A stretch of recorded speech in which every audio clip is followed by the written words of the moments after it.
வணக்கம். சற்று முன் கிடைக்கப்பெற்ற மிக முக்கியமான செய்தி ஒன்று வெளியாகியுள்ளது.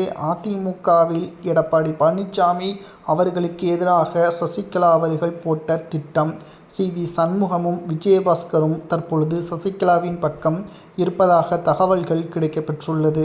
அதிமுகவை பொறுத்தளவிற்கு எடப்பாடி பழனிசாமி அவர்கள் நல்லவர், அவரை பின்தொடர்ந்தால் நிச்சயம் அதிமுகவை ஆட்சியில் அமர்த்துவார் என்று நம்பிதான் அன்றைக்கு சசிகலா அவர்களை எதிர்த்து நாங்கள் களம் கண்டோம்.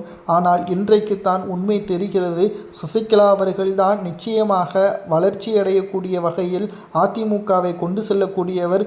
அன்றைக்கு ஜெயலலிதா அவர்களுக்கு பல கஷ்டங்கள் இருந்த பொழுதும் உறுதுணையாக சசிகலா அவர்கள் ஜெயலலிதா அவர்களுக்கு இருந்ததன் காரணமாகத்தான் தொடர்ச்சியாக அதிமுகவை வெற்றியடைய வைத்து திமுகவை அரியணையில் விட முடியாமல் ஜெயலலிதா அவர்கள் அம்மா செய்தது மிகப்பெரிய ஒரு சாதனை என்றால் அதற்கு சசிகலா அவர்கள் தான் பக்கபலமாக இருந்தார் என்று விஜயபாஸ்கர் அவர்கள் தெரியப்படுத்தியுள்ளார்.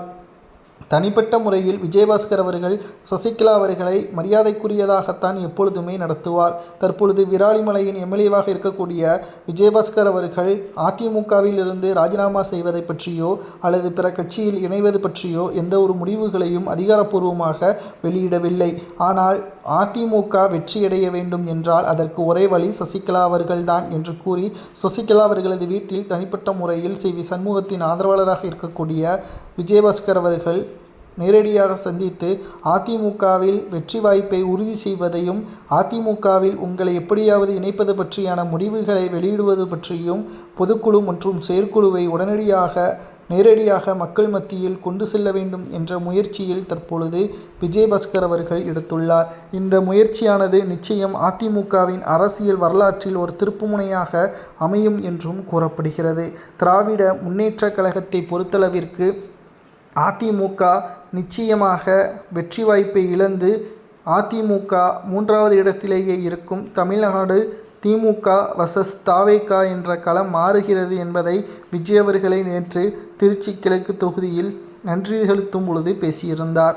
ஆனால் சசிகலா அவர்கள் இருக்கும் வரைக்கும் விஜய் அவர்கள் கூறியது தவறுதான் என்பதை உணர்த்தும் விதமாக தற்பொழுது சசிகலா அவர்கள் அதிமுகவை கைப்பற்றுவதையும் அதிமுகவின் மாவட்ட செயலாளர்களை தன் பக்கம் வர வைப்பது பற்றியும் முடிவுகளை மேற்கொள்ள உள்ளதாக தகவல்கள் கிடைக்கப்பெற்றுள்ளது. பொறுத்திருந்து பார்க்கலாம். சசிகலா அவர்களது நினைப்பு அனைத்தும் வெற்றி வாய்ப்பை ஏற்படுத்தும். எடப்பாடி பழனிசாமி அவர்கள் அனைத்தையும் மக்கள் மத்தியில் அவர் செய்தது தவறுதான் என்பதை ஒப்புக்கொண்டு அவராகவே தானாக முன்வந்து பதவியில் இருந்து ராஜினாமா செய்வார் என்ற எண்ணம் இருப்பதாக தகவல்கள் கிடைக்கப்பெற்றுள்ளது. சசிகலா அவர்கள் அதிமுகவை மீட்டெடுத்தால் வெற்றி வாய்ப்பு உறுதியா என்பதை கமெண்ட் வாயிலாக கூறுங்கள்.